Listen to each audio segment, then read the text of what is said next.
എല്ലാവർക്കും സ്വാഗതം. ഞാൻ വേവിച്ച് പുരട്ടി വെച്ചിരിക്കുന്ന ചിക്കൻ പൊരിക്കാൻ പോവുകയാണ്. ചിക്കൻ പൊരിക്കാൻ പോവുകയാണ്.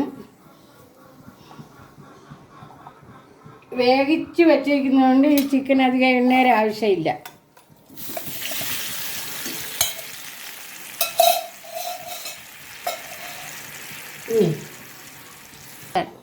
ചോറ് വേവിച്ച് ഊറ്റി വെച്ചേക്കാണ്. ഈ ചോറിനെ ഞാൻ നെയ്യിലിട്ട് വറക്കാൻ പോവുകയാണ്. നെയ്യിലിട്ട് വറക്കാൻ പോവുകയാണ്. ഒരു സ്പൂൺ നെയ്യ് മതി. കൂടുതൽ നെയ്യൊക്കെ ഞാൻ ഉപയോഗിക്കാറില്ല. കൂടുതൽ നെയ്യ് ഉപയോഗിച്ചാൽ കൊളസ്ട്രോളൊക്കെ വരും. അതോടെ ആവശ്യത്തിന് മാത്രമേ ഞാൻ ഉപയോഗിക്കുന്നുള്ളൂ. ടൊമാറ്റോയുണ്ട്, സവാളയുണ്ട്, ഇഞ്ചിയുണ്ട്, വെളുത്തുള്ളിയുണ്ട്.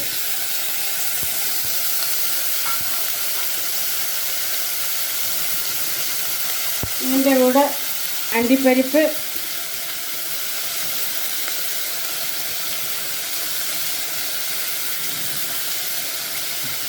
ഏലക്ക, ബിരിയാണിയിലും പുതിനയിലയുടെയാണ്.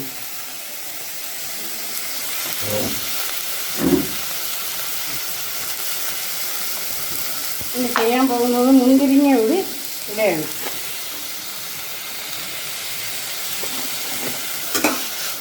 ടൊമാറ്റോ, സവാള, അണ്ടിപ്പരിപ്പ്, മുന്തിരിങ്ങ ഇതെല്ലാം, കരിവേപ്പില, പുതിനയില ഇതെല്ലാം നെയ്യിലിട്ട് വറുക്കണം.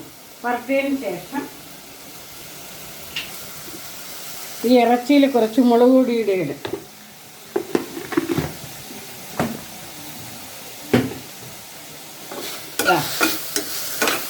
ഇത് നല്ല ഒന്ന് ചുവക്ക വറക്കണം. ഒന്ന് ചുവക്ക വറക്കിയതിന് ശേഷം അതിലോട്ടിരുന്ന ശകല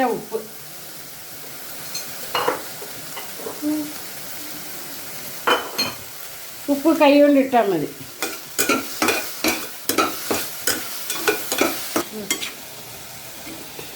ഞങ്ങൾ 3 പേരേ ഉള്ളൂ, അതുകൊണ്ടാണ് കുറച്ച് ഉണ്ടാക്കുന്നത്.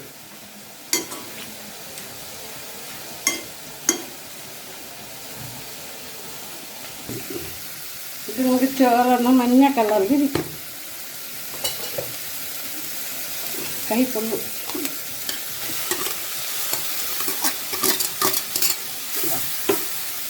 വളരെ ഈസി ആയിട്ട് നമുക്കുണ്ടാക്കാം ബിരിയാണി.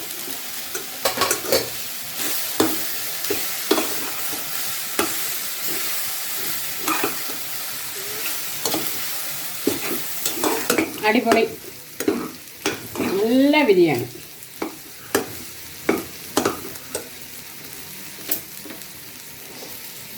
കോഴി ഇറച്ചി പൊരിച്ചതും ബിരിയാണി, വെജിറ്റബിൾസ് ബിരിയാണിയും കോഴി ഇറച്ചി പൊരിച്ചത്.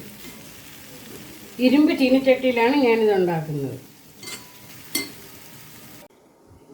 Chicken biryani ready. കോഴി പൊരിച്ചതും ബിരിയാണിയും. നിങ്ങളെല്ലാം സബ്സ്ക്രൈബ് ചെയ്യണം, ബെൽ ബട്ടൺ അമർത്തണം. ബൈ.